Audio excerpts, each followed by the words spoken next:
International Safety Management Code atau disingkat ISM Code. Kali ini kita akan membahas tentang apa dan bagaimana, untuk siapa dan lain-lain mengenai ISM Code atau International Safety Management Code. Untuk itu saya akan memperkenalkan diri saya terlebih dulu sebelum saya mulai lebih lanjut. Nama saya adalah Kapten Suwadi, Master Marinir. Saya lahir di Ngawi pada tanggal 16 bulan Juli tahun 1946. Saya menamatkan sekolah lanjutan menengah atas di Magetan tahun 65. Seterusnya saya melanjutkan sekolah di Sekolah Pelayaran di Semarang, tamat tahun 68-69. Kemudian setelah saya tamat dari Sekolah Pelayaran memiliki ijazah laut, maka saya masuk Pertamina tanggal 20 Maret 1969. Saya naik pertama kali kapal Pertamina, yaitu di MT Permena 2. Kemudian belayar pindah kapal, cuti, naik kapal lagi, cuti lagi, naik kapal lagi. Dari Mu'alim 4 kemudian dipromosikan menjadi Mu'alim 3, Mu'alim 2, Mu'alim 1, dan terakhir adalah Nakoda. Saya pensiun dari Pertamina tahun 2002. Kemudian saya menjadi instruktur di Pertamina Maritime Training Center terhitung mulai 2002 saat pensiun tersebut hingga 2011, jadi kira-kira 9 tahun. Kemudian PMTC saya tinggalkan. Saya diajak kawan saya untuk mengelola suatu perusahaan tanker, yaitu Cakrabahana. Saya ditugaskan sebagai desain personal show dalam safety management karena saya memiliki sertifikat DPA. Ya, saya kontrak 2 tahun, 2011 sampai 2013. Selesai kontrak, kemudian saya mengajar di BP3IP, Balai Besar Pendidikan Peningkatan Ilmu Pelayaran. Ya, Balai Besar Peningkatan Ilmu Pelayaran, ya, yaitu masuk 2 Februari 2014 sampai sekarang saya ada di BP3IP, Balai Besar Pendidikan Penyegaran Peningkatan Ilmu Pelayaran. Ya, kira-kira gitu, ada di Sunter. Saya selain memiliki ijazah atau sertifikat STCW plus BSD, HRB, dan sebagainya lengkap, memiliki juga TOT, ya, TOT atau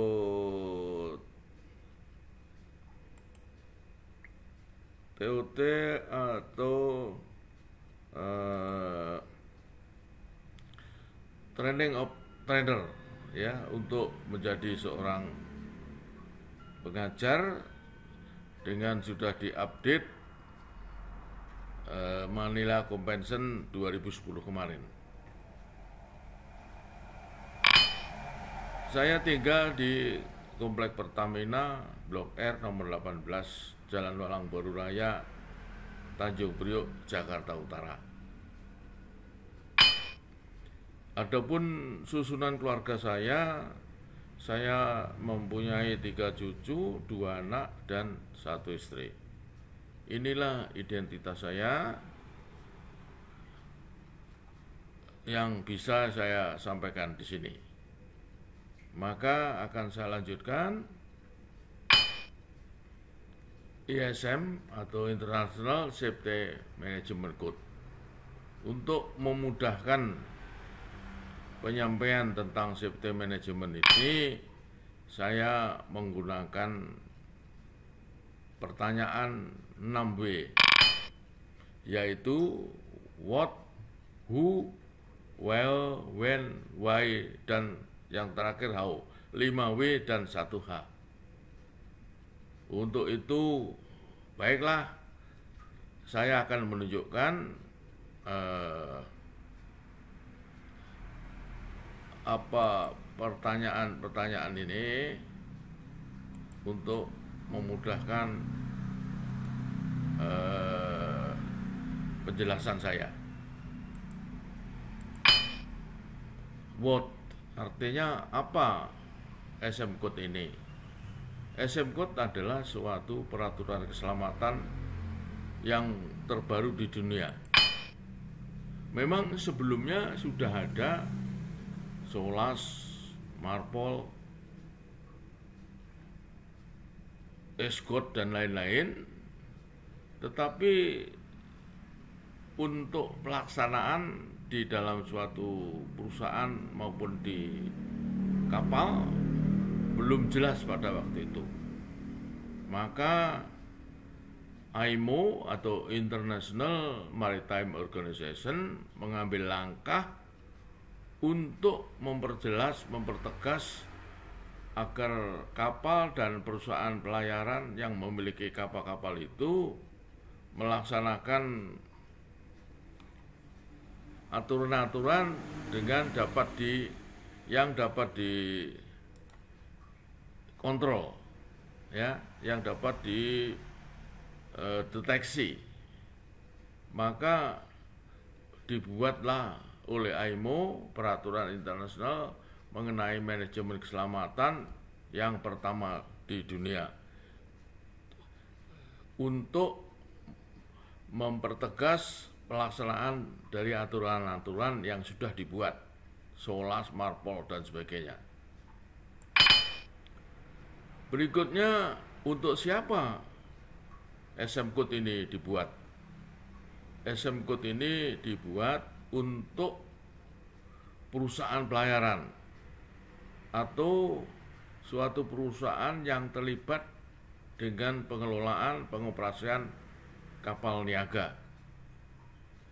Misalkan dia tidak punya kapal, bukan perusahaan itu yang memiliki kapal, tapi kalau yang mengoperasikan perusahaan itu, maka perusahaan itu wajib melaksanakan safety management. Misalkan kapal-kapal yang di-charter, apalagi barboat charter, si pemilik kapal tidak wajib menjalankan safety management, tetapi yang mengoperasikan atau yang mencarter kapal itu wajib melaksanakan safety management. Kira-kira begitu. Di mana SM Code diberlakukan? Ya, di kantor-kantor perusahaan pelayaran dan di armada kapal-kapalnya. Jadi wajib kapal dan perusahaan itu menjalankan safety management. Kira-kira demikian. Kalau dulu sebelum ada SM Code, peraturan SOLAS, MARPOL ada. Tetapi yang terlibat itu hanya di kapal. Di kantor-kantor perusahaan pelayaran itu tidak terlibat langsung dengan aturan-aturan itu. Tapi dengan ISM code, maka para pekerja yang di darat pun terlibat dalam pelaksanaan safety management ini. Jadi tanggung jawab tidak sepenuhnya untuk di kapal, tapi perusahaan pun harus bertanggung jawab. Kira-kira demikian. Kapan safety management ini diberlakukan? Nah, ini peraturan internasional mengenai manajemen keselamatan yang pertama kali di dunia. Jadi kapan itu diberlakukan? Yaitu 1 Juli 1996.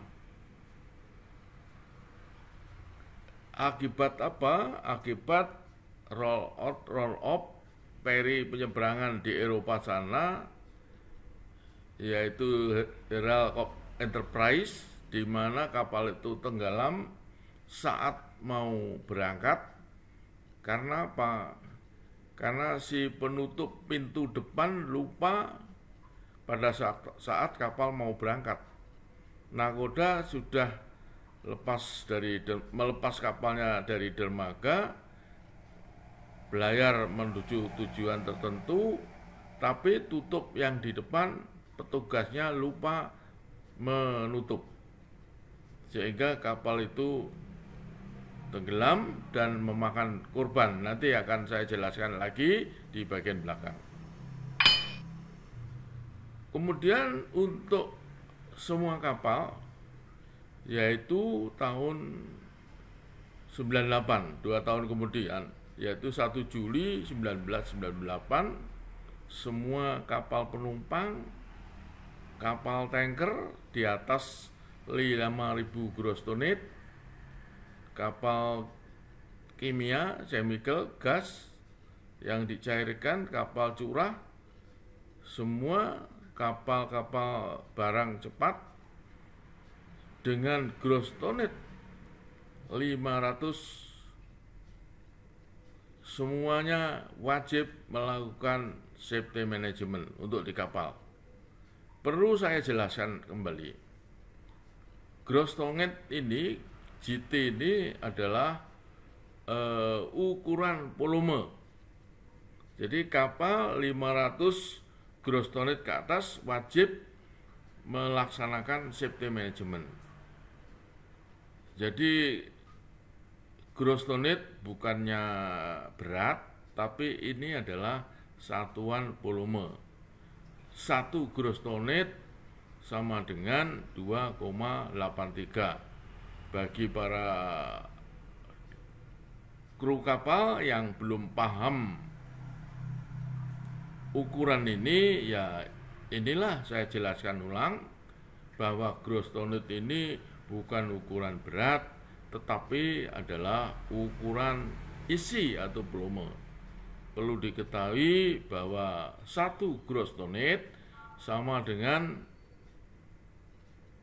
2,83 meter kubik. Kira-kira gitu. Jadi kalau 500 ya 500 kali 2,83, sekitar 800 sekian lah meter kubiknya. Ya. Jadi gross tonnage adalah volume seluruh ruangan yang ada di kapal.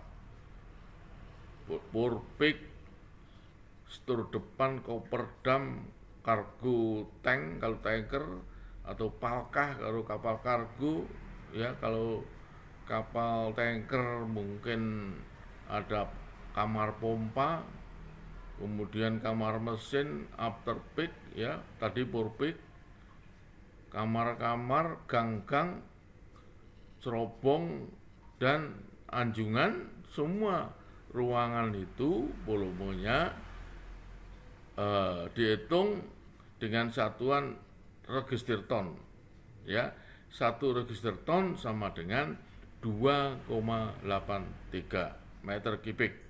Agar semua para trainer ya bisa paham, tidak keliru, gross tonnage ini, bahwa gross tonnage ini adalah ukuran volume, bukan ukuran berat. Jadi terhitung 1 Juli 1998 wajib semua kapal mengikuti International Safety Management Code. Nah, kemudian berkembang lagi 1 Juli 2002 kapal MODU, Mobile Oil Drilling Unit, juga di atas 500 gross net wajib juga melakukan safety management itu. MODU adalah kapal yang mencari minyak di tengah laut yang bergerak, ya, tapi tugasnya mencari minyak. Sekaligus kemungkinan di atas kapal itu ada refinery atau kilangnya. Kemungkinan bisa saja terjadi demikian. Itulah disebut Mobile Oil Drilling Unit. Mengapa demikian? Nah ini, mengapa dibuat safety management? Untuk memastikan keselamatan di laut. Aturan ada, undang-undang ada, tetapi kalau pelaksanaan tidak ada atau bukti pelaksanaan tidak ada, ya kemungkinan saja kecelakaan akan tetap terjadi di atas kapal. Ya, jadi gunanya safety management ini meyakinkan, memastikan pelaksanaan dari peraturan keselamatan, baik itu SOLAS maupun MARPOL maupun STCW dan lain-lainnya, bahwa aturan-aturan tersebut sudah dilaksanakan dengan bukti-bukti tertentu di atas kapal, yaitu bukti-bukti International Safety Management. Ya, kira-kira demikian. Ya, mencegah terjadinya kecelakaan di laut yang menyebabkan cedera atau hilangnya jiwa manusia atau kerusakan lingkungan laut dan harta benda atau properti di laut. Ya, ini supaya tidak terjadi, mencegah itu. Jangan sampai terjadi kecelakaan lagi di atas kapal, apalagi hilangnya jiwa manusia, ya, terjadinya polusi, pencemaran dan lain-lain. Nanti akan saya tunjukkan contoh-contoh apa yang digunakan untuk mencegah kecelakaan kerja manusia, kru kapal, atau terjadinya tumpahan minyak, misalkan polusi dari kapal-kapal tanker di tengah laut. Nanti akan lebih lanjut dikasih contoh. Nah, terus bagaimana caranya untuk melaksanakan safety management ini? Ya harus memaksa perusahaan-perusahaan pelayaran, memaksa pengelola kapal atau perusahaan pelayaran untuk mematuhi semua peraturan internasional maupun nasional mengenai keselamatan di laut dan mencegah terjadinya pencemaran seperti, ya ini tadi sudah saya sebutkan, MARPOL, SOLAS, Collision Regulation, ya, peraturan pencegah tubrukan, STCW, Standard Training Certification and Watchkeeping, ya, aturan tentang tugas jaga ini. Inilah mengapa dengan 6 hal ini SM Code diberlakukan di atas kapal dan di semua perusahaan pelayaran. Kalau dulu belum ada SM Code yang wajib menjalankan aturan-aturan SOLAS, MARPOL, KOLEK, STCW hanyalah orang kapal, tapi saat sekarang sejak adanya International Safety Management Code, pihak darat, pihak perusahaan pelayaran pun orang-orangnya wajib juga mengikuti safety management. Jadi jelas apa tugas dan tanggung jawabnya semua orang yang manajemen di darat. Kira-kira demikian. Kalau dulu tidak jelas, sekarang jelas. Ya, maka akan saya jelaskan lebih lanjut. Ya, menciptakan praktek-praktek kerja yang aman dalam pengelolaan kapal dan lingkungan kerja. Ya, melakukan tindakan pengamanan dengan mengantisipasi semua risiko pekerjaan. Misalkan terjadinya kebakaran, terjadinya kebocoran, dan lain-lain harus dicegah sebelumnya. Pekerjaan-pekerjaan panas, hot work, ya, pekerjaan-pekerjaan masuk ruang tertutup harus ada ketentuan prosedur yang jelas. Ya, jadi dalam safety management nanti tertulis jelas dan tertulis di dalam pedoman safety management atau manajemen keselamatan di atas kapal. Memaksa para pengelola nakoda kapal termasuk pegawai di darat untuk meningkatkan keterampilan mereka secara terus-menerus, termasuk latihan-latihan penanggulangan keadaan darurat yang harus mereka siapkan. Ya, jadi tidak saja nakoda, dari petugas darat pun diwajibkan, ya, harus meningkatkan keterampilan dengan cara berlatih tentunya. Tanpa latihan, ya keterampilan itu pasti tidak ada. Ya, jadi menyiapkan emergency plan, ya, rencana darurat. Itu di atas kapal, kalau tidak salah saya sudah menginventarisasi ada sekitar lebih dari 10 tanggap darurat. Ya, untuk itu harus dibuat tanggap darurat dan harus dilaksanakan latihan-latihan dengan periode tertentu, dengan waktu tertentu. Kira-kira begitu. Semua cara di atas harus berupa aturan-aturan, program-program yang tertulis, ada di dalam bukunya, ya. Nanti bukunya ada 2, satu untuk di darat, yang satunya untuk di kapal. Service Management dan Shipboard Management.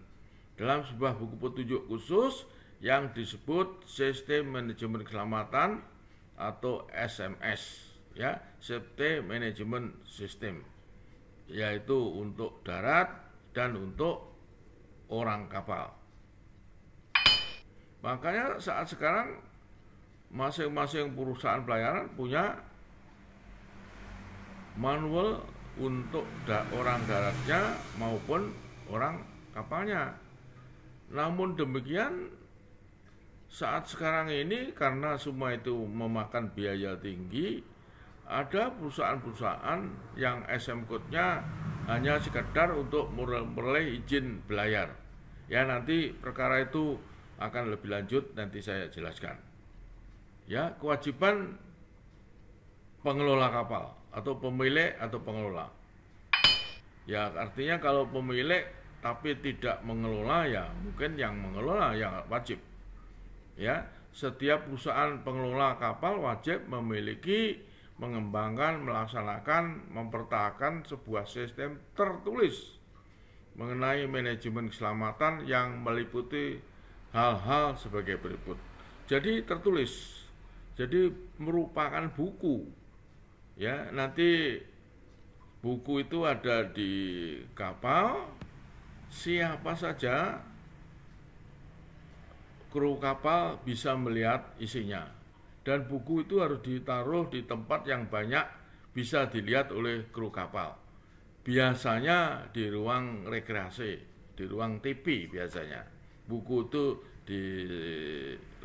ditaruh, satu mengenai aturan-aturan kewajiban orang yang di darat, 2 buku tentang aturan-aturan pelaksanaan tugas mengenai orang-orang yang di kapal atau kru kapal. Nah, ini kewajiban pengelola dulu. Kebijakan perusahaan mengenai keselamatan dan lindungan lingkungan. Oleh karena itu, dalam buku tersebut harus jelas mengenai visi dan misinya. Misalkan di halaman depan dari manual safety management harus dijelaskan secara tegas bahwa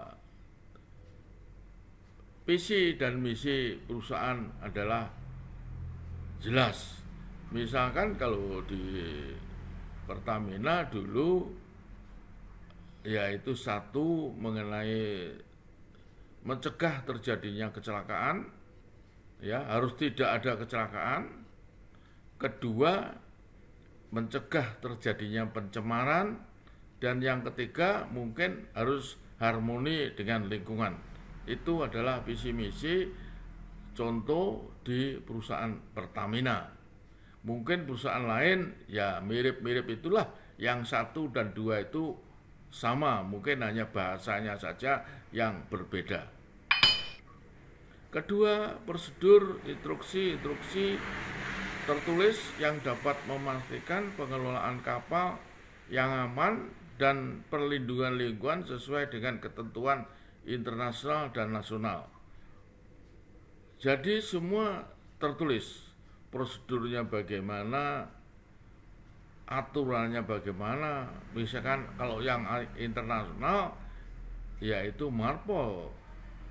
MARPOL itu ada 6 bagian. 1 untuk kapal tanker, 2 kapal peti kemas, 3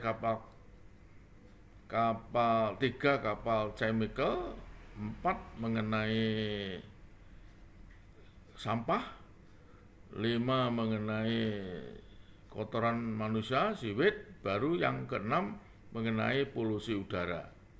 Ya, itu isi dari MARPOL. Semuanya itu harus dilaksanakan dengan jelas, dengan tertulis di atas kapal. Dimasukkan dalam buku pedoman SM Code yang ada di atas kapal. Kira-kira demikian. Ketiga, tingkat kemenangan dan tugas-tugas garis komando dari petugas di kapal dan di darat harus didefinisikan secara tertulis dan jelas. Untuk itu, hubungan antara pihak kapal, nakoda, dan pihak darat jelas. Pihak kapal harus bisa kepada top manajemen, mungkin untuk pelaporan-pelaporan, untuk usulan-usulan, ya, wewenang dari nakoda disampaikan ke perusahaan, langsung ke top manajemen dengan melalui ada yang disebut DPA, Design Personnel Shop. Untuk di kapal juga demikian. Semua orang yang di kapal jelas, tegas apa tugas dan kewajibannya. Dari jabatan yang terendah sampai nakoda, semua tercantum di dalam buku manual tersebut. Jadi artinya apa? Tidak ada orang mengatakan saya tidak tahu. Ya, jadi semua tugasnya pasti tahu. Bahkan mau lihat tugasnya orang lain pun bisa dilihat di buku manual tersebut. Jabatan terendah pun bisa tahu apa saja tugas dan kewajiban nakoda di atas kapal dengan melihat buku manual tersebut. Karena semuanya adalah tertulis. Kalau di kapal mungkin ada paling tidak dua bagian, yaitu bagian notis, bagian deck, dan bagian mesin. Ya, jelas sekali. Untuk deck department mungkin di bawah chief officer, untuk engine department mungkin di bawah chief engineer. Itu jelas sekali. Di samping nanti tugasnya orang per orang, dari chief engineer sampai engineer yang terbawah. Demikian juga oiler dan lain-lain. termasuk juga crew deck dari chief officer sampai crew deck ada. Bahkan kemungkinan kalau kapal itu kapal penumpang mungkin ada departemen lain, misalkan bagian hotel untuk di kapal penumpang itu nanti ada ya semacam manajemen perhotelan, kira-kira begitu ya, dan sudah pasti tercantum di dalam manual safety management tadi.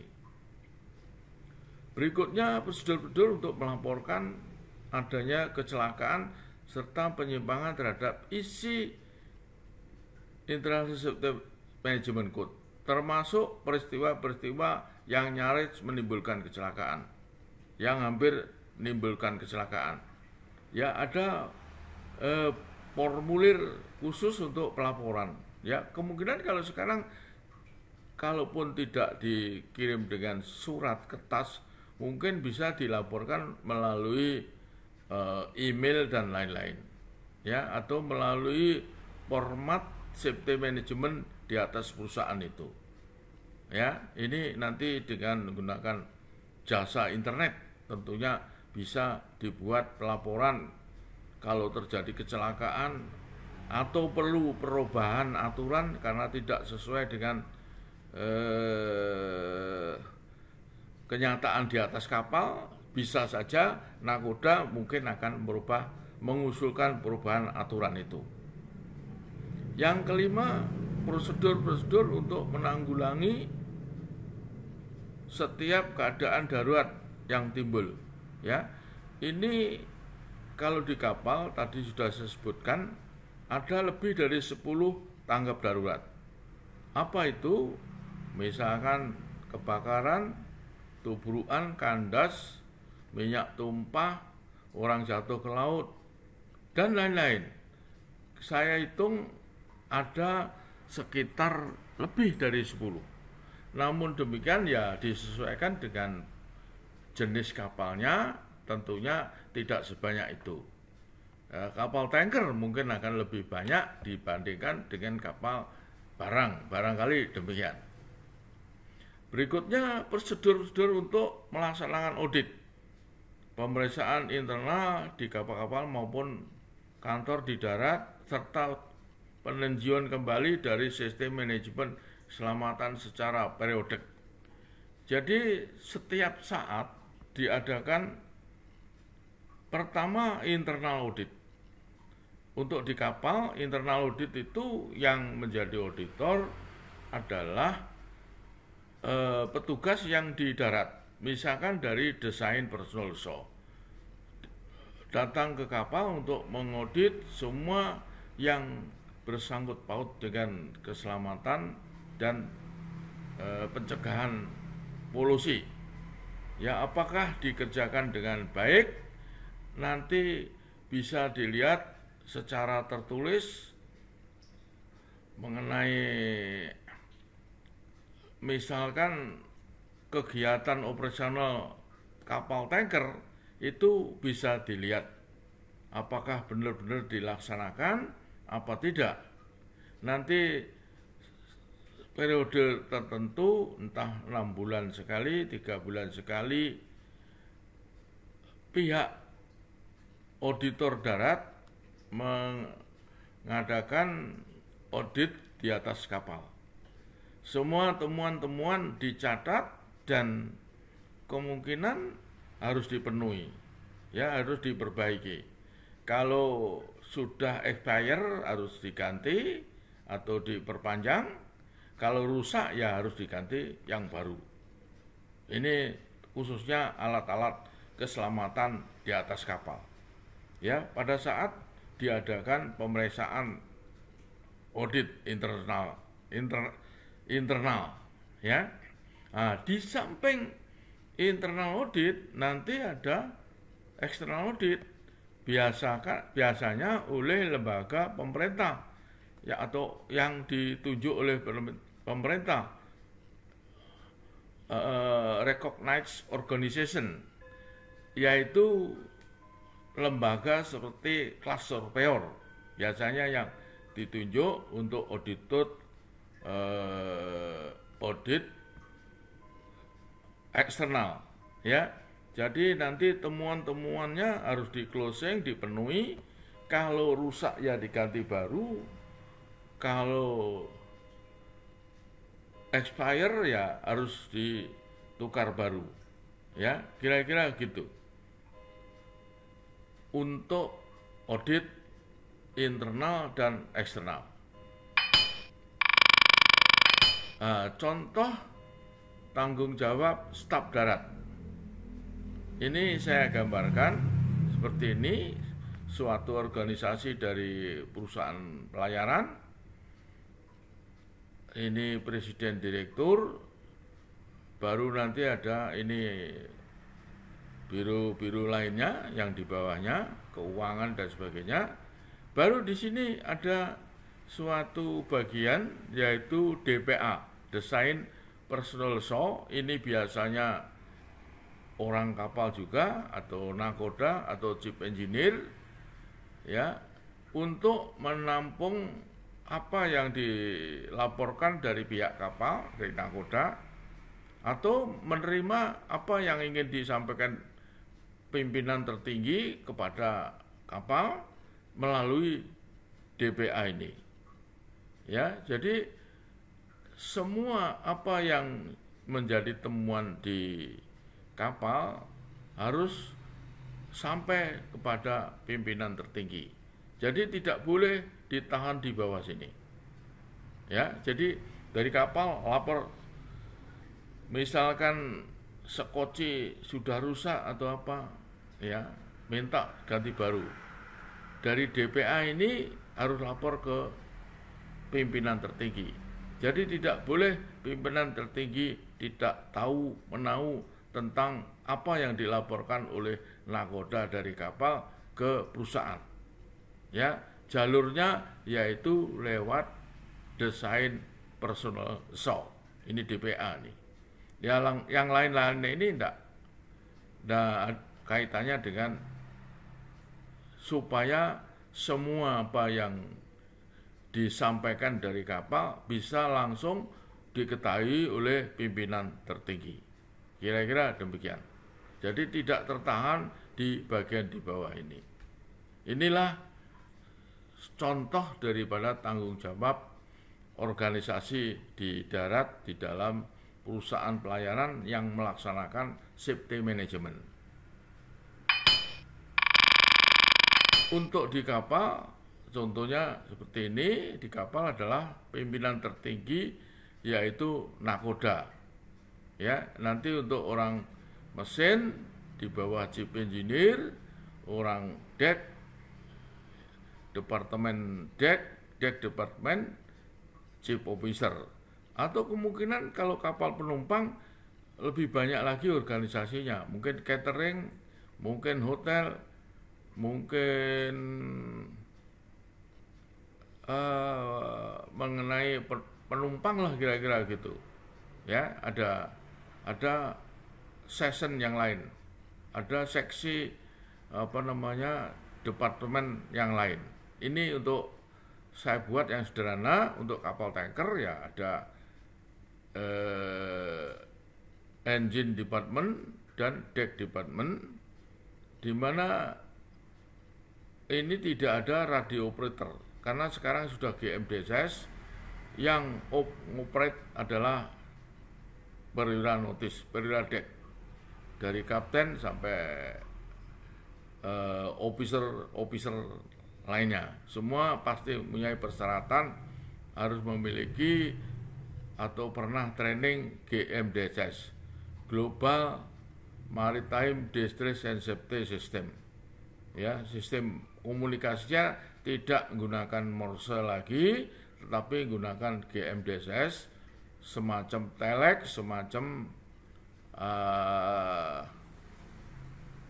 tinggal ngetik saja di laptop itu, ya, menggunakan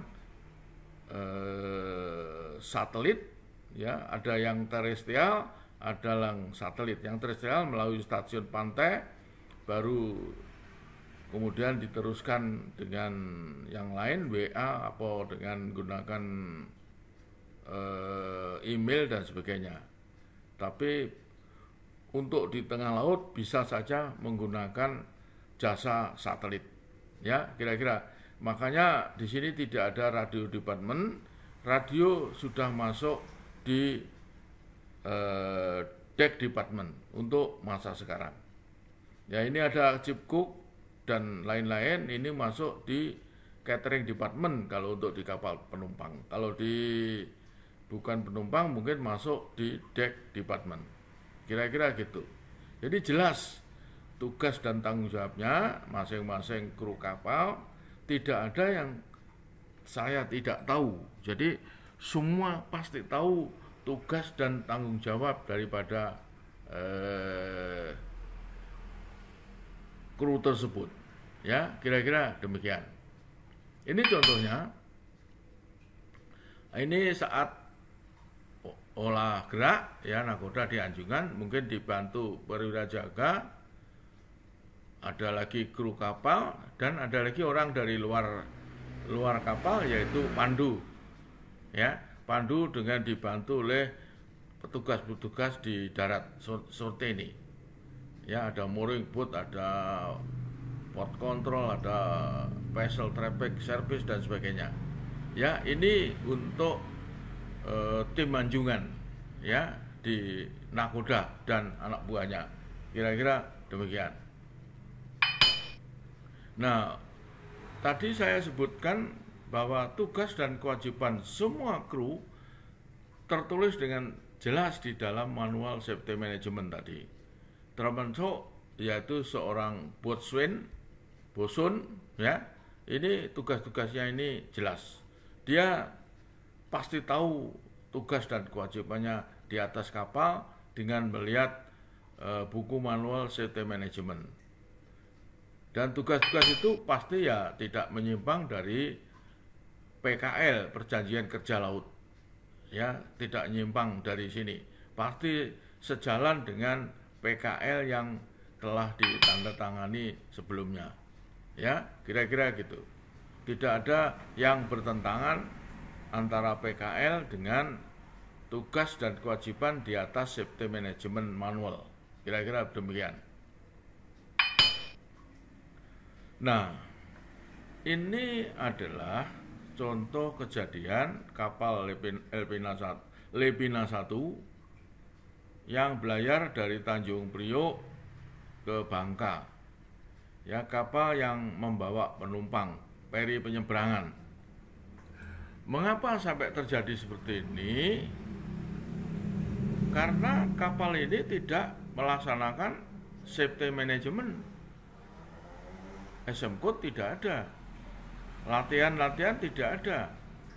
Mungkin umpamanya pemadam kebakaran, botol pemadam kebakaran ada.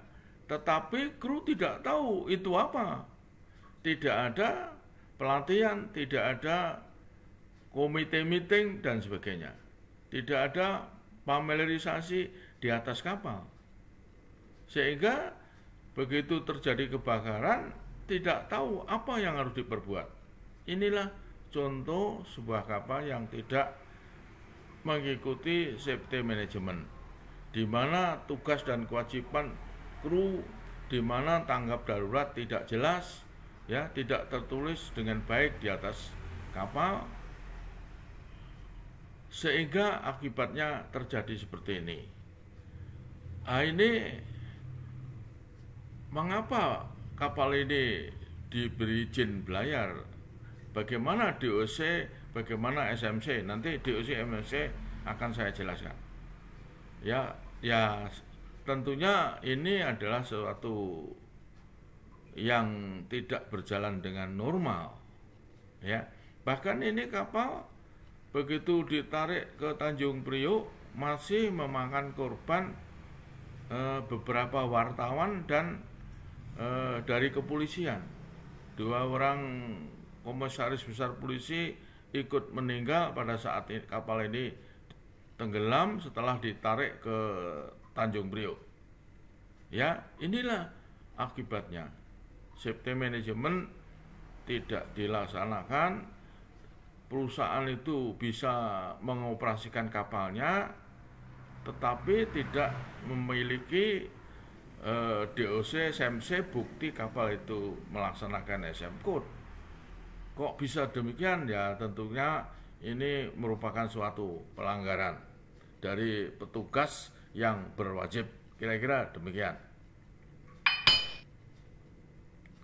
Ini juga, kapal ini sebenarnya melaksanakan safety management, tapi kru kapal tidak dengan sungguh-sungguh melaksanakan tugas dan kewajibannya di dalam safety management, termasuk diantaranya nakodanya. Pada waktu terjadi seperti ini, nakodanya tidak ada di kapal. Ya, jadi SM Code ada, tetapi kalau tidak dilaksanakan dengan baik, inilah akibatnya. SM Code tidak dikerjakan dengan sebenarnya, inilah yang terjadi. Ya, kira-kira demikian. Walaupun perusahaan itu melaksanakan SM Code, tapi hanya sebagai formalitas, pelaksanaannya mungkin pengontrolan auditnya kurang baik, bisa saja terjadi seperti ini. Ya, kira-kira gitu. Ini akhirnya sampai dipadamkan dari pihak darat, ya, kira-kira begitu.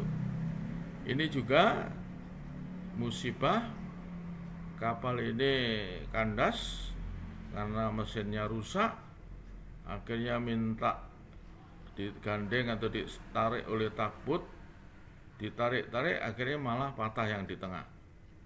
Ini dalam ceritanya, kapten minta bantuan helikopter untuk mengangkat kru ke darat, ternyata helikopter datang menabrak tiangnya, sehingga helikopternya pun mengalami musibah. Ini termasuk musibah kapal-kapal yang ada di dalam, saya kutip dari internet, ya, kira-kira begitu. Nah, ini juga, ini adalah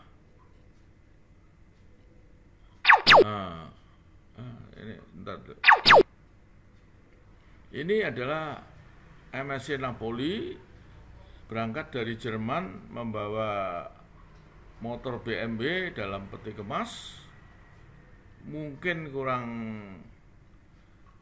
bagus dalam pemadatan muatannya, sehingga kapal ini retak di tengah sini. Retak di tengah, kapal bocor, akhirnya kru kapal meninggalkan kapal. Kapal miring kanan, nakoda nurunkan sekoci kiri, sehingga akhirnya semua bisa naik sekoci.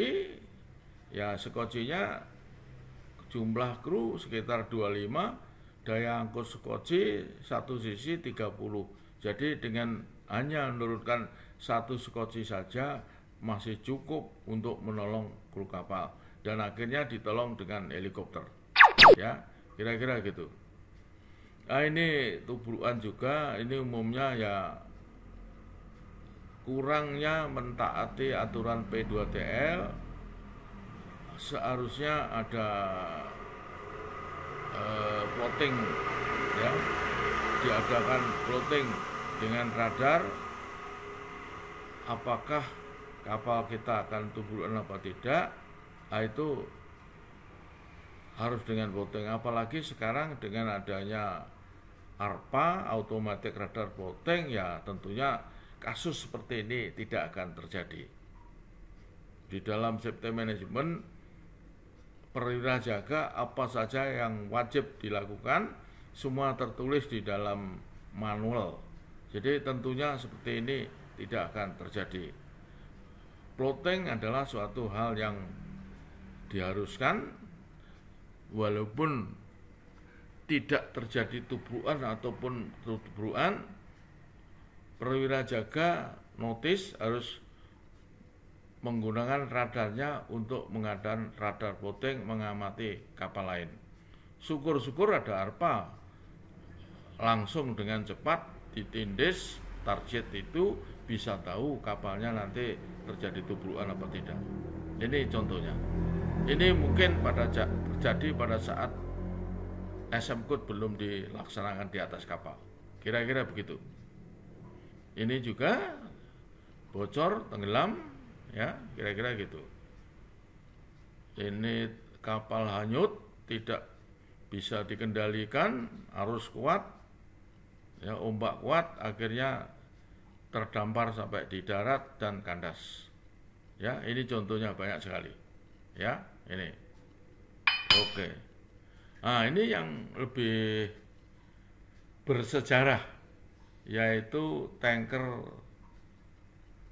Exxon Valdez, ya, kapalnya mobil, ya, ini Exxon Valdez, ya. Kapal kandas.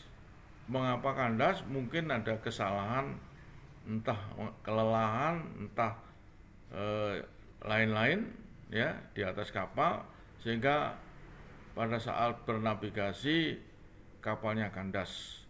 Karena kapal tanker kandas, maka robeklah dasar daripada kapal itu, sehingga mengakibatkan muatan yang diangkut tumpah ke laut, yaitu terjadi tahun 89 ini kalau tidak salah.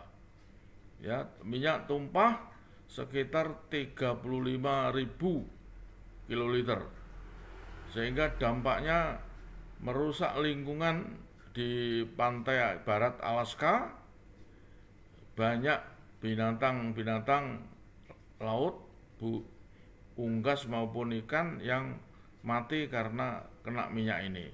Di samping mencemari lingkungan. Ya, oleh karena itu pada saat itu IMO akhirnya mengambil langkah bersidang untuk membuat aturan baru di dalam Marpol, yaitu membuat aturan bahwa kapal tanker di atas 5.000 DWT harus double hull, double bottom. Jadi harus double sampingnya, double bawahnya, sehingga kalau mengalami kandasan tidak menumpahkan minyak seperti ini. Ya, 3 tahun kemudian sidang dan akhirnya diberlakukan secara sukarela sampai keharusan kapal double bottom dan double shaft. Ya, untuk saat sekarang kapal yang single sudah tidak ada. Saat sekarang kapal semua sudah double bottom, double side. Andai kata tubrukan atau robek atau kandas, ya tentunya tidak akan mencemari lautan. Ya, sejak Exxon Valdez ini sampai saat ini nampaknya setelah berlakunya kapal double bottom, double hull, tidak terdengar lagi kapal yang menumpahkan minyak ke laut. Ya, ini untuk di Marpol mengenai oil tanker kapal 5.000 ke atas. Kapal di bawah 5.000, 600 sampai 5.000 hanya double bottom. Baru kapal kurang dari 600 DWT boleh single. Ini aturan Marpol. Tetapi ada aturan di Amerika, yaitu semua kapal harus double bottom, double side, tidak peduli besar dan kecilnya. Ya, itu diambil pada zamannya George Bush. Ya, semua kapal tanker yang masuk Amerika harus double hull, double bottom, berapapun besarnya kapal itu. Jadi ini adalah tonggak sejarah timbulnya kapal double bottom, double side akibat kandasnya kapal Exxon Valdez ini. Nah, International Safety Management Code atau SM Code. Ya, mengapa dibuat ini pertimbangannya. SM Code, ya, menyebabkan kecelakaan kapal adalah 20% disebabkan oleh keadaan kapal. Ya, keadaan teknis kapal. Ya.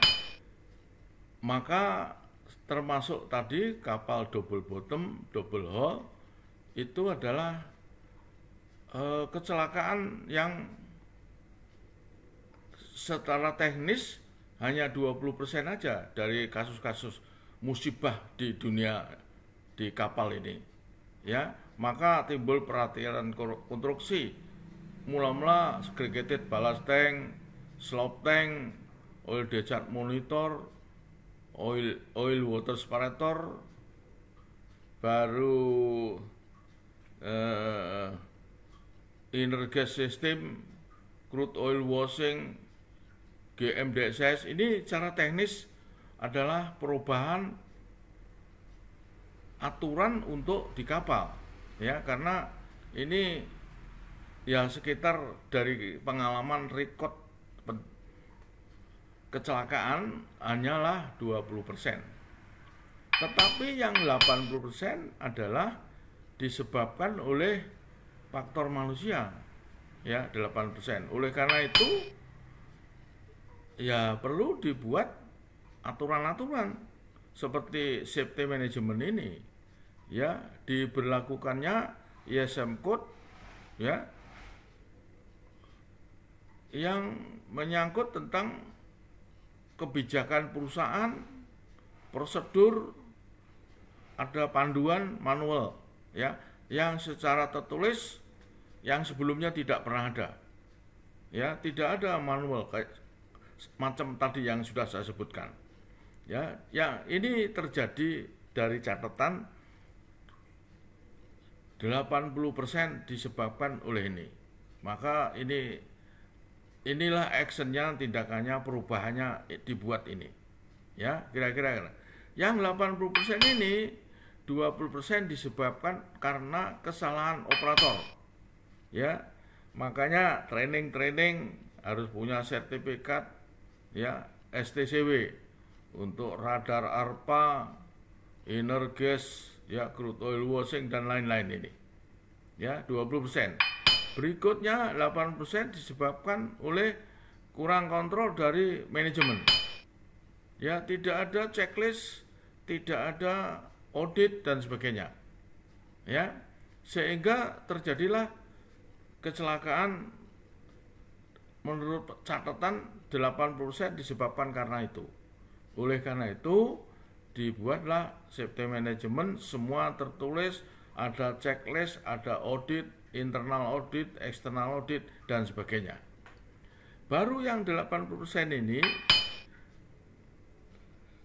penyebabnya adalah manajemen di darat. Manajemen di darat tidak ada perhatian terhadap sistem manajemen di atas kapal. Dia lepas tanggung jawab. Yang tanggung jawab adalah hanya pihak kapal atau nakoda. Oleh karena itu, dengan safety manajemen, pihak darat pun harus ikut bertanggung jawab, tegas dan jelas tugas dan tanggung jawabnya yang tercantum di dalam dokumen of compliance. Ya, ini untuk pihak darat. Dokumen compliance ini untuk darat dan nanti diketahui oleh lembaga pemerintah. Misalkan lembaga yang ditunjuk atau recognized organization, misalkan class surveyor, ya, ini biro klasifikasi misalkan, ya. Baru yang berikutnya adalah manajemen di atas kapal itu sendiri. Orang kapalnya tidak terampil, tidak paham dengan tugas dan tanggung jawabnya, tidak mengerti, ya. Oleh karena itu setiap kru yang berlayar harus wajib mempunyai sertifikat proficiency dan kompetensi, ya, semua, apalagi nakoda, ya, melalui training, familiarization, briefing pada waktu mau naik kapal atau baru naik kapal. Ini semua adalah baru ada setelah ada ISM code, ya. Ini semua training, familiarization, briefing ini atau baru mau naik kapal ada yang harus melakukan BJST, before join ship training. Jadi orang tidak bisa naik kapal untuk sekarang tanpa BJST, before join ship training. Jadi dari pihak darat, Sorbis berkewajiban memberikan BJST kepada kru yang mau naik kapal. Kira-kira demikian. Jadi tidak bisa lepas tanggung jawab pihak darat ya untuk safety management ini. Kira-kira demikian. Nah, payungan hukumnya apa? Landasannya apa? Safety management ini. Ya, payung hukumnya adalah SOLAS, MARPOL, STCW, undang-undang, ada kemungkinan ESCOT. Ya, ada walaupun ESCOT itu hanya rekomendasi, tapi bisa saja diambil aturan untuk di manualnya safety management. Di samping 5 hal ini, ya ada lagi aturan-aturan lain dari BPG, ya dari International Chamber of Shipping, ya Bridge Procedure Guide, ya semua itu ada yang membuat aturan itu, ya bisa saja nanti dimasukkan di dalam manual safety management untuk membuat aturan-aturan. Ya, dasar hukumnya adalah misalkan Bridge Procedure Guide yang dibuat oleh International Chamber of Shipping, umpamanya begitu. Di samping aturan seperti SOLAS, MARPOL ini, STCW ini. Ya, inilah International Safety Management Code. Ya, mengapa ada SM Code tadi? Ya, kira-kira ini yang menjadi penyebabnya dan langkah-langkahnya.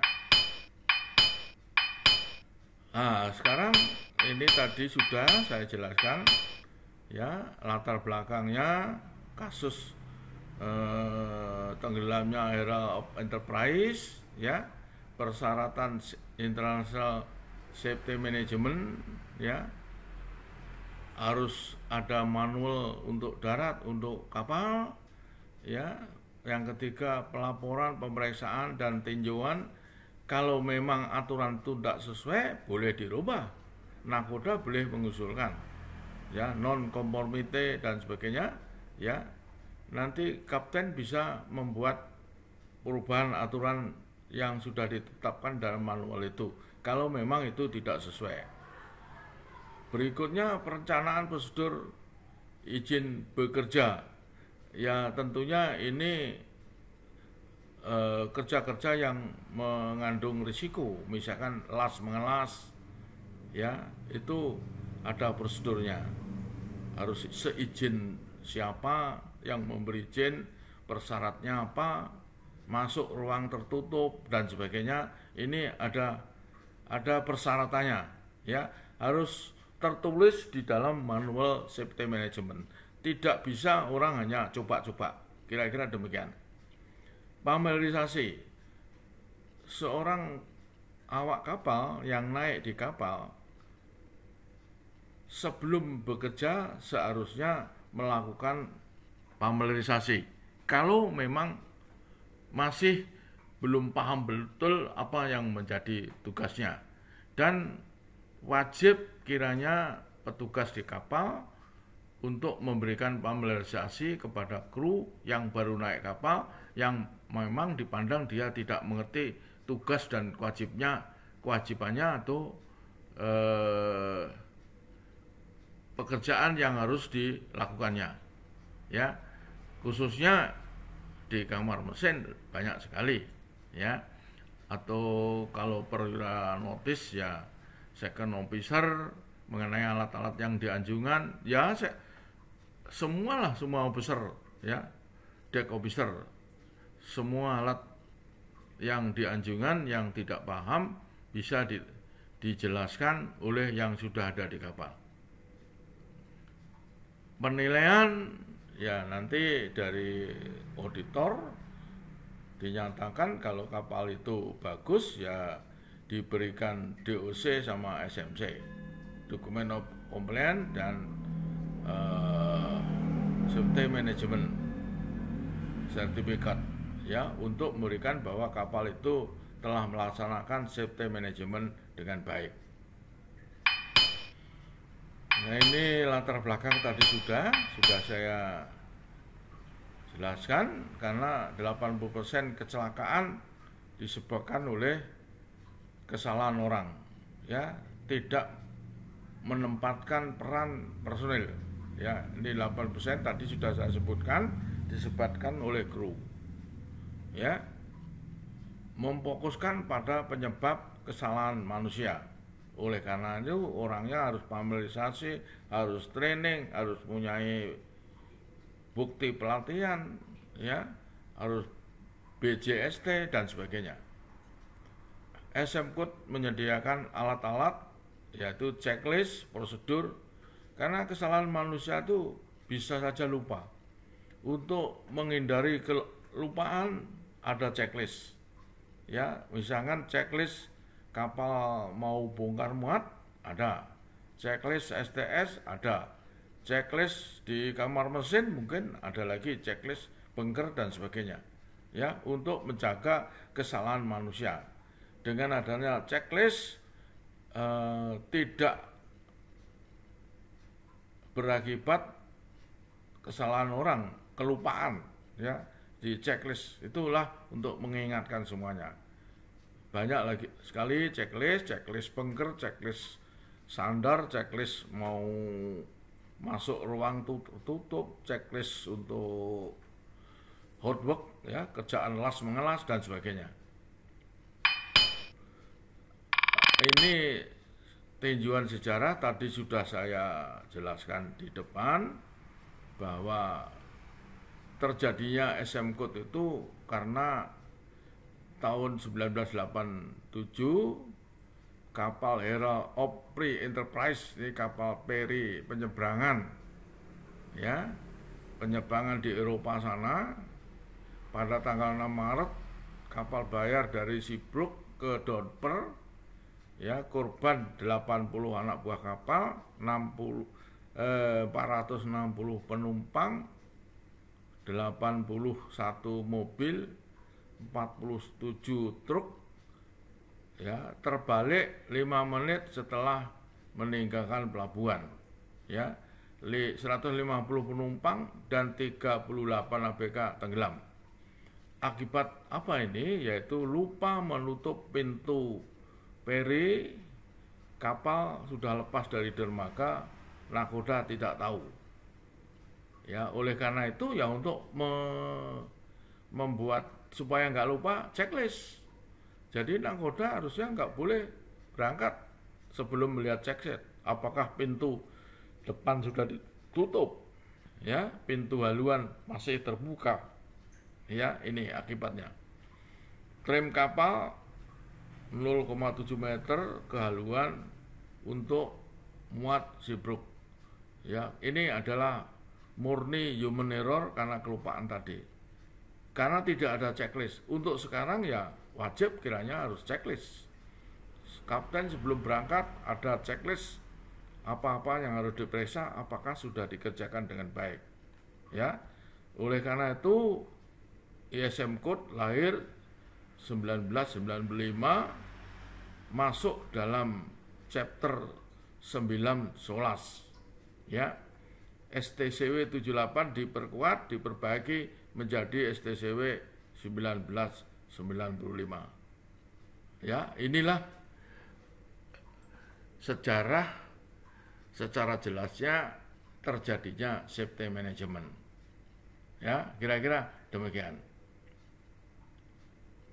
Nah, ini untuk yang bagian 2 ini saya lanjutkan saja sampai habis, ya, saya jadikan satu. Jadi tidak saya stop.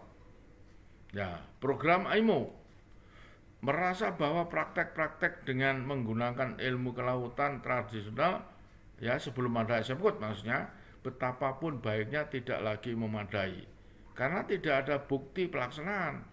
Selain itu juga telah diakui bahwa tanggung jawab perusahaan-perusahaan perkapalan, pelayaran, shipping company management dalam hal keselamatan jiwa dan lindungan lingkungan di laut tidak didiskusikan dengan jelas.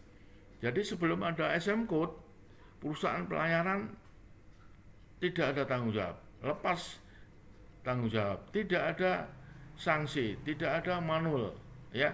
Tapi SM Code sekarang harus ada manual tugas, si A tugasnya apa, si B tugasnya apa, ya. Tidak ada orang tidak tahu tugasnya, ya. Oleh karena itu IMO telah memutuskan lebih lanjut bahwa praktek-praktek keselamatan di laut dan pencegahan polusi harus diformatkan sedemikian rupa sehingga dapat dibuktikan bahwa kegiatan-kegiatan yang berkaitan dengan keselamatan jiwa dan harta di laut dan perlindungan lingkungan laut tersebut dilakukan secara sungguh-sungguh, terus-menerus dan sepenuhnya diawasi. Ada audit, ada kontrol, ada checklist dan lain-lain.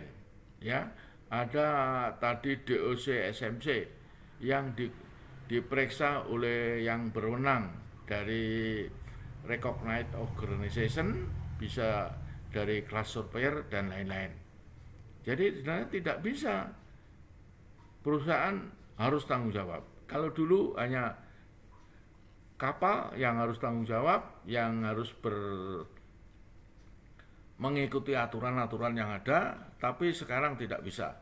Pihak darat juga harus punya aturan yang tertulis, yang diakui oleh pihak yang berwenang, recognized organization, mungkin melalui class surveyor, demikian juga yang di kapal. Ya, ini dalam praktek untuk pertama kalinya dalam sejarah kemaritiman sebuah perusahaan diharuskan untuk mengembangkan, melaksanakan, memelihara suatu sistem manajemen yang harus mempunyai program tulis seperti tersebut dalam isi safety management. Ya, jadi semua jelas, semua ada panduannya, semua ada bukunya, manualnya. Ya, nah, ini karena itu SM Code dapat ISO 9000. Ya, sistem tersebut safety management system dan harus disahkan oleh pemerintah, negara bendera atau recognized organization. Ya, misalkan class surveyor lah, kira-kira begitu. Ya, jadi ini yang terlibat recognized organization ini, lembaga yang diakui oleh pemerintah. Ya, misalkan yang ditunjuk class surveyor. Bukti perusahaan telah memenuhi semua persyaratan safety management, perusahaan itu mempunyai DOC, Document of Compliance, ya, atau Safety Management Certificate. Untuk yang di kapal, ini yang untuk yang di darat. Dan ini setiap 5 tahun harus ditinjau ulang. Ya, tentunya tidak statis. Yang tidak sesuai ya harus dihapus, yang kurang harus ditambah. Kira-kira demikian. Baik DOC, Document of Compliance yang di darat, nanti sertifikatnya ini, ya, manual yang safety management yang di darat itu diberikan Document of Compliance, ya, ini sertifikatnya. Untuk yang di kapal, Safety Management Certificate. Tanpa 2 sertifikat ini, tentunya kapal tidak boleh berlayar. Ya, kapal tidak boleh berlayar lagi tanpa 2 sertifikat ini. Ini bukti bahwa kapal itu telah memenuhi persyaratan safety management. Nah, 4 alasan mengapa SM Code harus diikuti. SM Code membuat kapal Anda menjadi tempat yang aman untuk bekerja. Ya, karena syarat-syarat bekerjanya, aturan semua tertulis dan harus dilakukan. Yang kedua, melindungi laut dari tumpahan minyak. Ya, karena setiap operasional daripada umpamanya kapal tanker ada checklistnya, ada aturannya. Ya, baik harus diketahui pihak darat maupun pihak di kapal. ISM Code dengan jelas mendefinisikan pekerjaan Anda. Jadi tidak ada pekerjaan yang diragu-ragukan. Semua harus mempunyai prosedur, ya, prosedur operasional, ya. Jadi tidak ada umpamanya saja radar, apalagi mesin harus ditulis operating prosedurnya, ditempel di radar itu, ya. Jadi semua didefinisikan dengan jelas, ya, kira-kira gitu. Apalagi yang di kamar mesin mengenai boiler, mengenai generator dan lainnya, pasti ada operating prosedurnya secara jelas yang ditulis, ditempel, digantung di pesawat tersebut. Dan oleh karena itu, untuk masa sekarang SM Code ini adalah keharusan. Kapal di atas 500 gross tonnage tidak bisa operasional tanpa adanya SM Code. Bukti bahwa kapal itu melaksanakan SM Code adalah memiliki DOC dan SMC tadi, sertifikat untuk orang kapal, sertifikat untuk di kantornya. Kira-kira demikian. Jadi jelas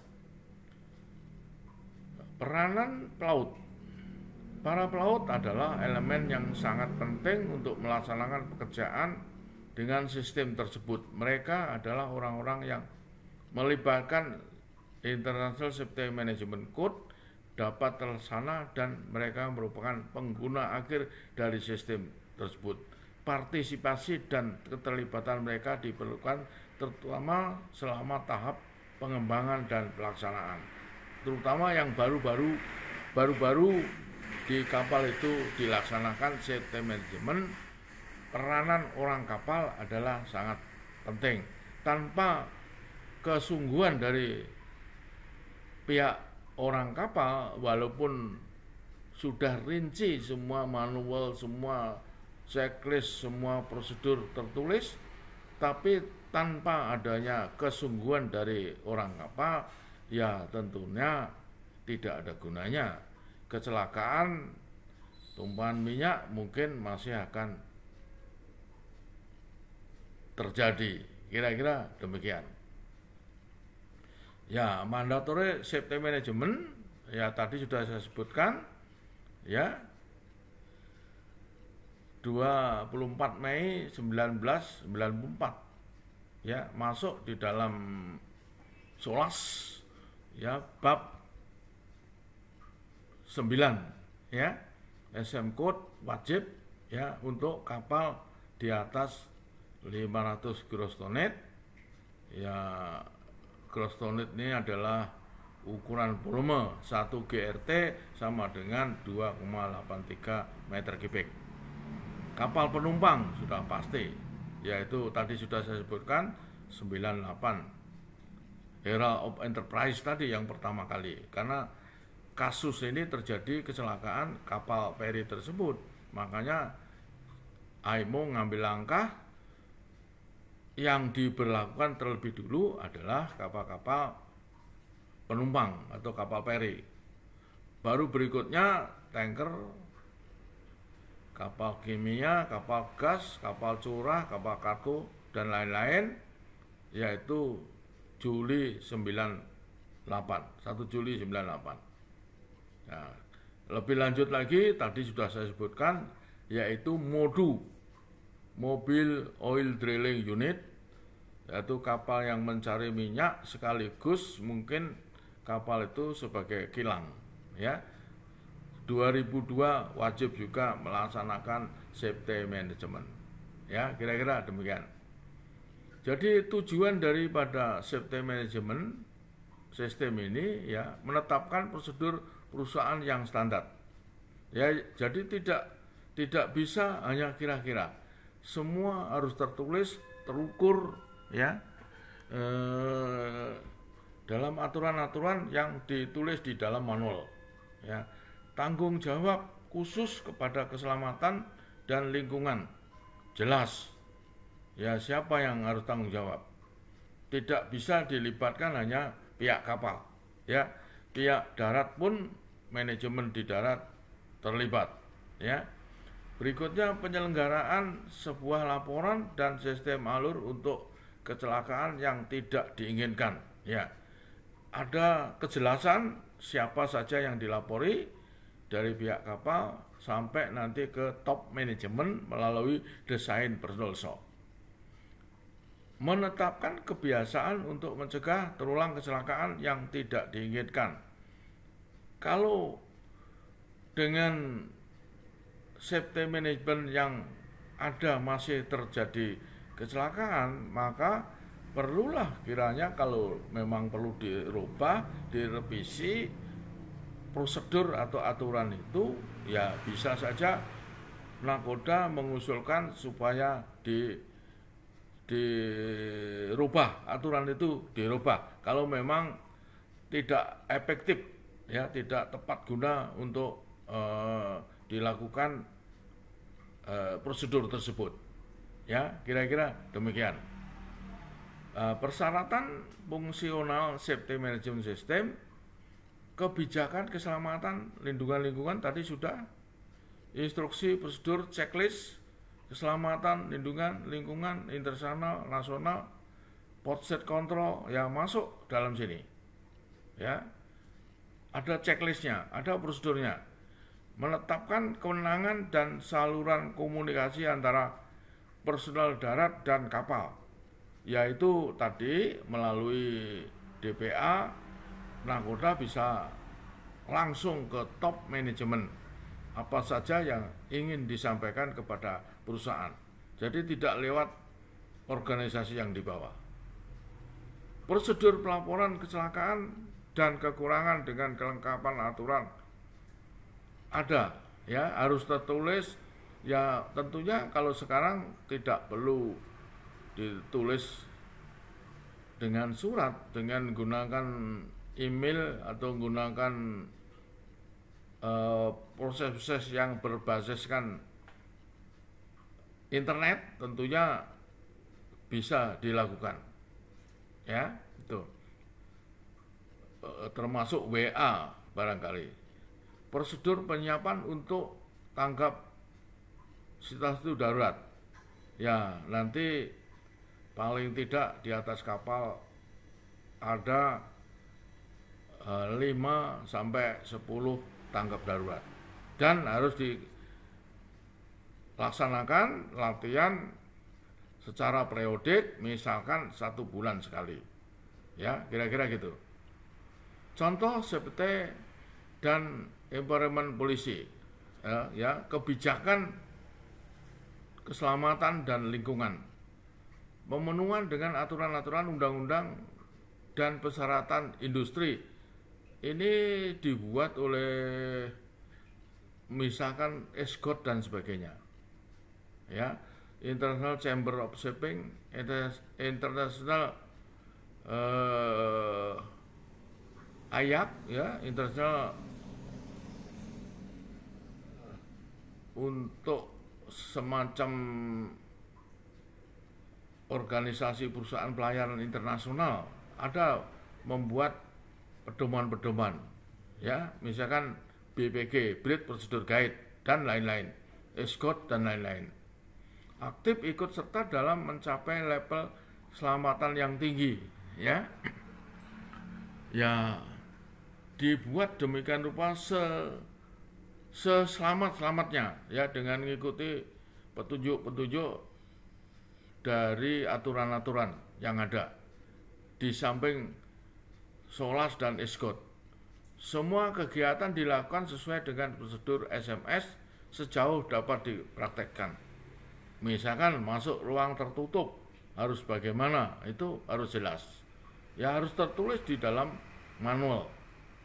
Ya, masuk ruang tertutup, prosedur cuci tangki, prosedur gas spraying dan sebagainya. Ada semua di dalam manual itu.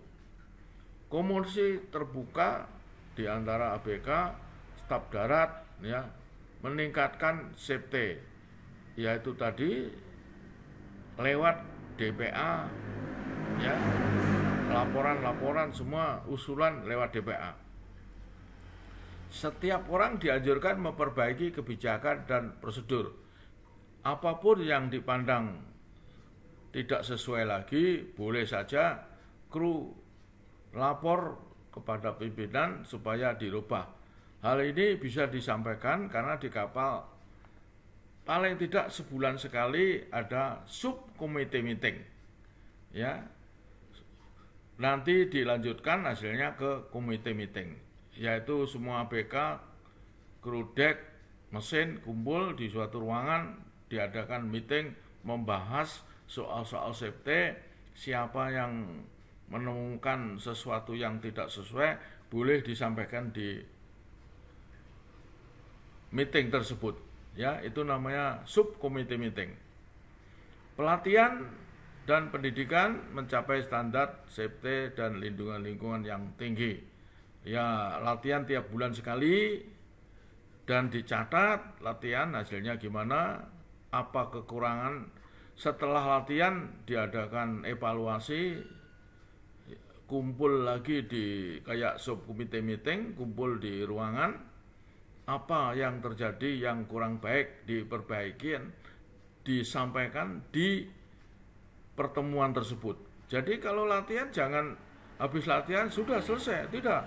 Habis latihan kalau tidak bisa seketika, ya hari berikutnya ada meeting, pertemuan untuk membahas apakah latihan itu sudah bagus atau belum, apa kekurangan-kurangannya, bagaimana perbaikannya.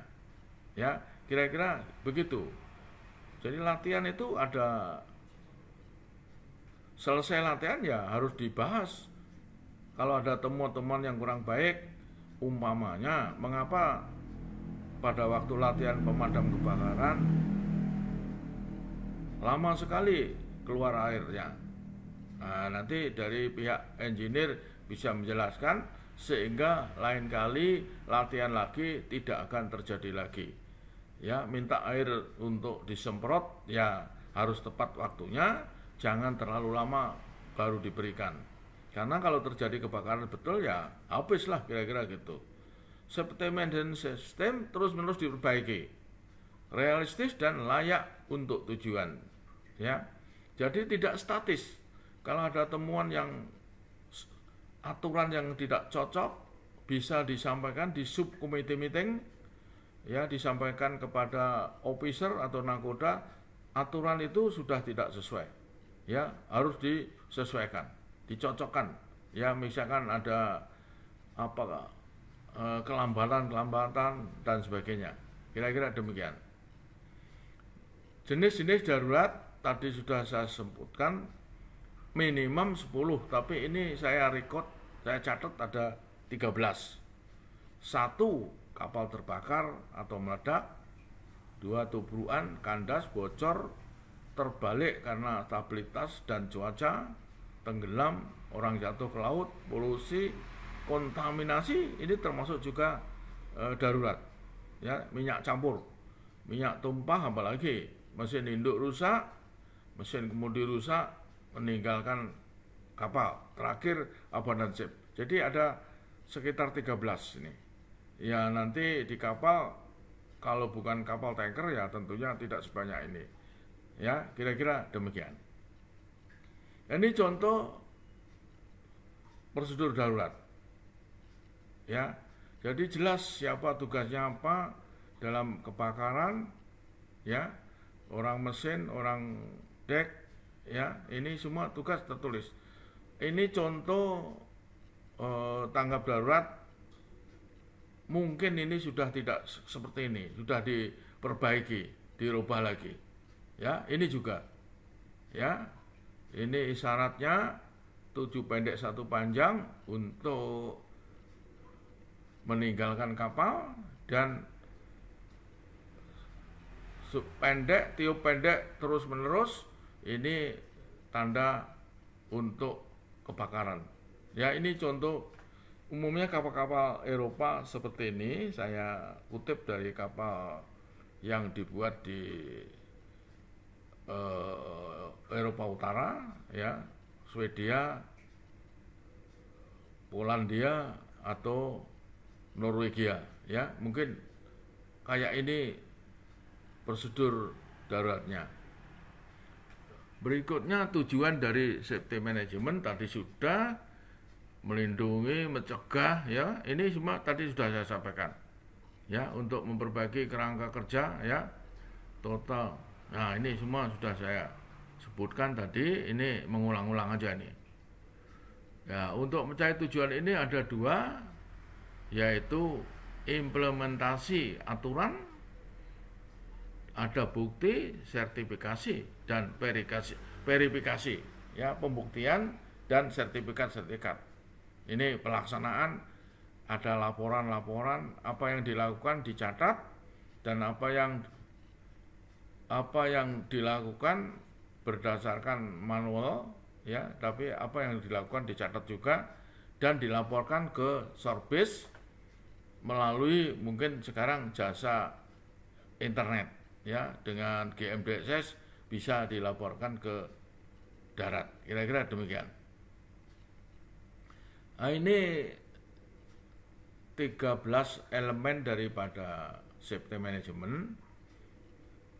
Ya, ini tujuan umum, aplikasi, persyaratan, ya, kebijakan keselamatan, safety management, ini termasuk visi misi tadi, tanggung jawab perusahaan, tanggung jawab DPA, tanggung jawab nakoda, ya, personel yang ada di kapal, ya, pengembangan rencana untuk pengoperasian kapal, ya, untuk perbaikan, manajemen yang lebih baik, kesiapan darurat, tanggap darurat, harus ada kebakaran, tubruan, dan lain-lain, tadi 13 sudah saya sebutkan. Laporkan dan analisis tentang ketidaksesuaian boleh dilaporkan ke Sorbis, ya, perubahan dan sebagainya. Nah, untuk peralatan kapal ada Plan Maintenance System atau PMS. Ya, itu jelas sekali PMS, berapa spare part yang harus ada di kapal. Misalkan cylinder head harus ada berapa. Ini semua tercantum dengan jelas, ya, yang diinginkan oleh manajemen safety berapa, tertulis, kenyataannya berapa, nanti akan diaudit oleh internal audit maupun external audit. Berikutnya dokumentasi, DOC, SMC tadi, ya, baru ini audit, verifikasi oleh auditor, ya, internal auditor maupun external auditor. Baru berikutnya surat-surat dan bukti-bukti bahwa perusahaan itu ada pengontrolan, ada auditan, ada audit, ya, untuk temuan-temuan, ada closingnya dan sebagainya, bisa dilihat di dalam manajemen di Sorbis maupun di kapal. Kalau dulu ditaruh di map-map dalam suatu ruangan tertentu, mungkin sekarang bisa aja ditaruh di dalam laptop, ya, laptop yang bisa diakses untuk dikirim ke Sorbis dan sebagainya. Kira-kira begitu. Ya, ini tanggung jawab perusahaan, dan ini sudah tadi, ya, ini sudah saya sebutkan tanggung jawabnya. Perusahaan memang wajib, ya itu. Nah, sekarang tanggung jawab nakoda ini tinjau dan laporkan, ya, adalah tanggung jawab nakoda. Jadi nakoda boleh mengusulkan perubahan daripada manual safety management, ya. Jadi tidak kaku, yang mana yang nggak cocok boleh dilaporkan, ya. Implementasi kebijakan keselamatan dan perlindungan lingkungan adalah tanggung jawab nakoda untuk efektif, ya, budaya keselamatan perlindungan lingkungan pada kapal dengan secara efektif mengikuti safety management system. Ya, nanti termasuk tanggap darurat dan sebagainya, prosedur kerja dan sebagainya, masuk ruang tertutup, tank cleaning dan sebagainya. Ya, motivasi para kru dalam mengamati kebijakan yaitu dengan mengadakan subkomite meeting tiap minimum sebulan sekali. Semua kru dilibatkan untuk menyampaikan apa yang kurang baik, apa yang perlu diperbaiki di atas kapal. Ya, ini memberikan motivasi. Kru dilibatkan, ya.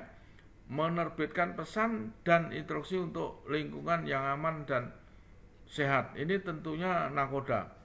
Di kapal harus membuat Bridge Procedure Guide nakoda yang kemudian ditembusan ke Shorebase dan ditandatangani oleh officer, ya, untuk Bridge Procedure Guide. Baru kemudian ada lagi perintah malam, ya. Perintah malam, setiap malam nakoda sebelum masuk kamar istirahat sudah memberikan perintah malam di anjungan. Jadi instruksi-instruksi yang jelas dan tegas, tidak membuat ragu-ragu officer. Jangan sekali-kali menulis ragu-ragu panggil nakoda, ya, karena memanggil nakoda itu sudah ada di dalam Bridge Procedure Guide. Lebih baik di dalam night order ditulis saja panggil nakoda sesuai aturan Bridge Procedure Guide. Jadi jangan ragu-ragu. Ya, kalau si perwira ini ragu-ragu, kalau tidak, tetapi terjadi tubuhan, ya tentunya nakoda juga yang harus bertanggung jawab. Oleh karena itu, dalam perintah malam, night order, lebih baik ditulis panggil nakoda sesuai dengan Bridge Procedure Guide. Kira-kira demikian. Orang yang ditunjuk DPA, ya ini tugasnya jelas penghubung antara pihak darat dan pihak kapal, menampung semua laporan usulan pihak kapal, mengadakan internal audit, ya. DPA memiliki wewenang untuk mengarahkan akses ke tingkat manajemen tinggi, ya. Jadi dari nakoda ke DPA, DPA langsung ke top manajemennya, ya. DPA ini adalah orang-orang yang kemungkinan juga nakoda, bekas nakoda. Beliau pernah training DPA, jadi memiliki sertifikat desain personal show, ya. Termasuk saya sendiri pernah training untuk DPA ini. Saya memiliki sertifikat DPA, jadi tidak mungkin bisa jadi DPA kalau tidak mempunyai. Apakah ini harus punya ijazah laut? Tidak mesti. Walaupun dia tidak memiliki ijazah laut, kalau dia berpengalaman mengoperasikan kapal, tentunya bisa-bisa saja ikut training desain personal show. Kira-kira demikian, ya. ISM Code masih perusahaan untuk menunjuk seorang, yaitu DPA itu. DOC tadi sudah disebutkan, yaitu bukti bahwa perusahaan itu sudah mengikuti SM Code yang ditandatangani oleh recognized organization, ya. Jadi nanti dokumen of compliance ini, ya. Jadi kalau perusahaan itu memiliki armada banyak, ada tanker, ada kargo dan lain-lain, maka manual untuk SM Code-nya tentunya yang tanker dengan yang bukan tanker harus berbeda. Jadi jangan dibikin sama. Ya, kalau perusahaan itu armadanya tanker semua, ya boleh-boleh saja. Tapi kalau punyai tugboat tentunya tidak sama dengan tanker. Kargo, penumpang tidak sama, ada beda-beda sedikit aturan-aturan yang harus ada di dalam manual safety management. Ya, kira-kira begitu. Nah, DOC ini aturan-aturan ini nanti akan disampaikan oleh setelah saya, ya, instruktur setelah saya mengenai ini. Sebenarnya saya tidak perlu sampai di sini, ya, mengenai DOC darurat pada waktu kapal itu mengadakan safety management, ya. Untuk sekarang mungkin kapal baru, kalau kapal-kapal yang lama ya sudah pasti tidak ada lagi DOC sementara, ya, kira-kira gitu. Berikutnya SMC ini sama juga, ya, untuk yang darurat, ya, memerlukan verifikasi antara 2-3 tahun sejak tanggal penerbitan. Ini nanti akan dijelaskan oleh instruktur setelah saya, ya, karena ini di elemen yang belakangan, saya elemen-elemen yang di atas saja yang saya jelaskan. Ya, ini saya sementara, ya, mengenai sertifikat, ya, ini untuk sementara khususnya untuk kapal baru. Saya tidak perlu jelaskan ini. Ya, ini juga, ya, enggak perlu. Baru yang terakhir, isi daripada safety management ini, checklist atau auditnya apa saja. Satu, mengenai dokumen-dokumen, termasuk oil record book, buku catatan tentang discharging, loading, discharging, ballasting, deballasting untuk kapal tanker, ya, logbook, ya. Baru safety in general secara umum, ya. Jadi ini testing dan drill, latihan-latihan, peralatan navigasi, live, ini peralatan safety, ya, termasuk skoci dan lain-lain, ya, firefighting, alat-alat kebakaran, ini life saving equipment, ya, ini baru radio, GMDSS, load line, batas muatan, kamar mesin, peralatan listrik, alat-alat pengikat kapal, ya, bolet-bolet dan sebagainya, ya, alat-alat muatan, ya, cargo gear, konstruksi, ya, sama. Ini tentunya sama dengan kelas surveyor. Kalau periksa kondisi kapalnya, kapal-kapal tua, ya, konstruksinya. Baru alat-alat ini SOPEP, termasuk SOPEP, marine pollution, ya. Berikutnya adalah akomodasi. Inilah yang biasa diperiksa oleh internal maupun eksternal auditor. Nah, ini yang sangat penting, amandemen baru dalam safety management, yaitu edisi baru Januari 2018, bahwa sekarang ini jasa internet yang dipakai itu ada negatifnya, ada yang namanya receiver, namanya cyber, serangan demikian rupa, dokumen semua habis. Saya sendiri pernah mengalami laptop saya diserang pakai virus, baru YouTube saya kena blokir karena dimasuki orang-orang yang tidak bertanggung jawab. Demikian juga dalam safety management yang menggunakan jasa internet, tentunya harus ada penangkal ini.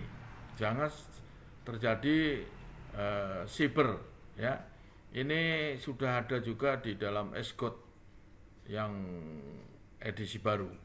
Ya, untuk saat sekarang ini sangat perlu. Karena komunikasi dokumen semua sekarang tidak berwujud kertas lagi, ya boleh saja kalau di print, tapi ada di dalam komputer, ya, ada dalam komputer. Ini kira-kira demikian. Ini sangat penting. Jadi nanti menurut informasi ini, keselamatan siber sebelum 1 Januari 2001 yang lalu, ya, verifikasi tahunan dokumen ya perusahaan setelah 1 Januari 2001. Jadi sekarang sudah berlaku. Anti siber ini sudah berlaku. Ya, kalau enggak orang-orang yang tidak bertanggung jawab mungkin bisa menghabiskan semua dokumen yang dalam bentuk di dalam tercantum dalam komputer. Ya, saya sendiri pernah ngalami. Komputer saya ditebar virus, YouTube saya diblokir, ya, karena ulah seseorang. Kira-kira demikian. Ya, ini sama, saya tidak perlu, ya. Tadi sudah saya sebutkan persyaratan pelatihan. Staf kapal dan darat mungkin perlu mendapatkan pelatihan yang tepat untuk menangani persyaratan ini. Antara lain yaitu ikut training DPA, ya, dari kelas mungkin, ya, atau mungkin ikut workshop di kelas surveyor, barangkali begitu, untuk menambah wawasan daripada para petugas di darat maupun di kapal. Ya, ini terminologi apa itu komene, ya, berarti pemilik kapal dan atau organisasi atau orang lain seperti manajer atau penyewa barboat yang telah memikul tanggung jawab untuk pengoperasian kapal. Tadi sudah saya sebutkan, ya, perusahaan atau company, walaupun bukan kapalnya, kalau dia pengoperasiannya perusahaan itu, dia yang disebut company ini. Non-conformity artinya apa? Tidak sesuai lagi. Ya, kenyataan dengan aturan tidak sama, ya, ini. Kalau major non-conformity ya artinya sudah kekurangan itu tidak bisa ditoleransinya lagi. Berarti kapal itu tidak boleh, umpamanya kapal tanker harus double bottom, kapalnya masih single, tentunya itu sangat major non-conformity. Ya, kapal tidak boleh operasi lagi. Ya, anniversary date, tanggal peringatan dapat didefinisikan sebagai hari dan bulan setiap tahun yang menandai berakhirnya sertifikat atau dokumen kapal yang relevan berdasarkan kode ISM. Ya, ini istilah ini. Administrasi pemerintah ini. Ini artinya pemerintah negara yang ini. Ya, ini beberapa istilah yang ada di dalam, sering keluar di dalam safety management. Berikutnya contoh praktek-praktek substandar, kegagalan dalam mentaati ketentuan dan peraturan-peraturan yang berlaku. Ya, inilah contoh. Bagaimana bagusnya aturan, manualnya, ininya, kalau orangnya tidak menjalankan dengan kasus-kasus yang terjadi sekarang, umumnya disebabkan karena kegagalan mentaati aturan yang tertulis di dalam safety management, atau perusahaan yang abal-abal, artinya ketentuan di dalam SM Code-nya tidak dilaksanakan dengan baik, sehingga masih akan terjadi persoalan di atas kapal. Penanganan navigasi atau operasi penanganan kapal yang tidak benar, ini artinya juga tidak sesuai dengan, karena semua ada checklist, tapi checklistnya tidak dikerjakan. Contoh aja kayak tadi kapal Perry, Herald of Enterprise, mau berangkat harus checklist, antaranya dalam checklist apakah pintu sudah ditutup. Kalau pintu itu sudah tertutup baru boleh belayar, tapi masih terbuka, kapten sudah melepas kapal umpamanya. Jadi itulah kegagalan, ya, kira-kira gitu. Dalam melakukan tindakan-tindakan pengamanan, kegagalan bisa saja, ya, tidak pernah latihan, bagaimana, ya, pencegahan tidak ada, ya masuk ruang tertutup tidak melalui persyaratan, ya tetap masih akan terjadi kecelakaan. Masuk dalam tangki tidak pakai masker, tidak pakai menggunakan botol itu dan topengnya, breathing apparatus, ya sudah pasti tidak akan selamat, kira-kira gitu.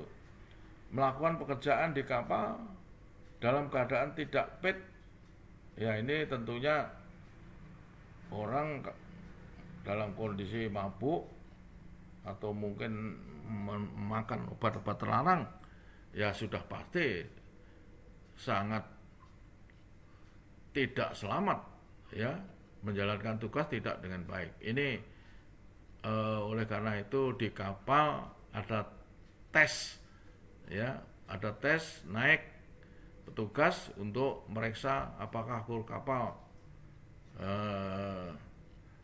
melakukan ini, ya obat-obat terlarang ini. Contoh kondisi yang substandar, peta, publikasi nautika dan dokumentasi lain tidak memadai, kadaluarsa misalnya, ya petanya kadaluarsa, ada kapal tenggelam tidak terlukis di peta itu. Saya sendiri pernah hampir ngalami, untung saya periksa dengan baik, akhirnya saya narik garis haluan tidak lewat kapal yang kandas itu. Kondisi cuaca atau laut yang tidak menguntungkan, bisa saja ya tidak normal, ini ombak besar. Perlengkapan pelindungan keselamatan yang kurang memadai dan atau rusak. Life jacket tidak lengkap, life jacket sudah banyak yang rusak dan sebagainya. Ya, demikian juga skoci, life raft dan lain-lain. Kualitas bahan bakar ini untuk orang mesin dan pelumas yang buruk, ini juga termasuk substandar. Tempat atau lingkungan kerja yang buruk seperti terlalu bising atau terlalu panas, ya ini bisa di kamar mesin sangat mungkin ini, sehingga tetap masih ada kecelakaan. Ya, oleh karena itu di kamar mesin itu ada engine control room yang ber-AC, ya tentunya kontrol dari engine control room itu, misalkan begitu. Ketentuan-ketentuan di dalam SM Code itu ada 13 pasal, ya atau elemen. Yang elemen 1 pendahuluan, ya elemen 2 kebijakan dan keselamatan lindungan lingkungan dari perusahaan, elemen 3 tanggung jawab dan wewenang perusahaan. Ya ini harus dinyatakan kebijakan perusahaan ini apa, tadi saya sebutkan misi dan misi, ya yang ini tanggung jawab dan wewenang perusahaan harus jelas tertulis, ya kira-kira gitu. 4 DPA, ya harus tunjuk DPA yang bersertifikat, kemungkinan ini seorang nakoda, ya sebagai penghubung antara pihak kapal dan pihak darat. Yang kelima tanggung jawab nakoda, ya.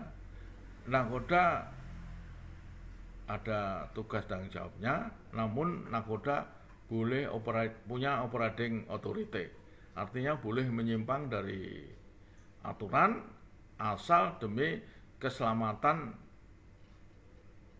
kapal dan penumpangnya, ya yang biasa disebut operating authority. Nakoda boleh menyimpang dari aturan, tetapi harus demi keselamatan kapal dan krunya dan muatannya, kira-kira gitu.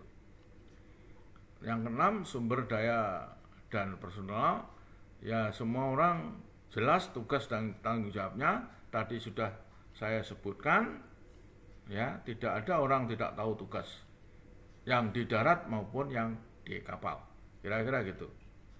7 pengembangan program dan keperluan operasi di atas kapal.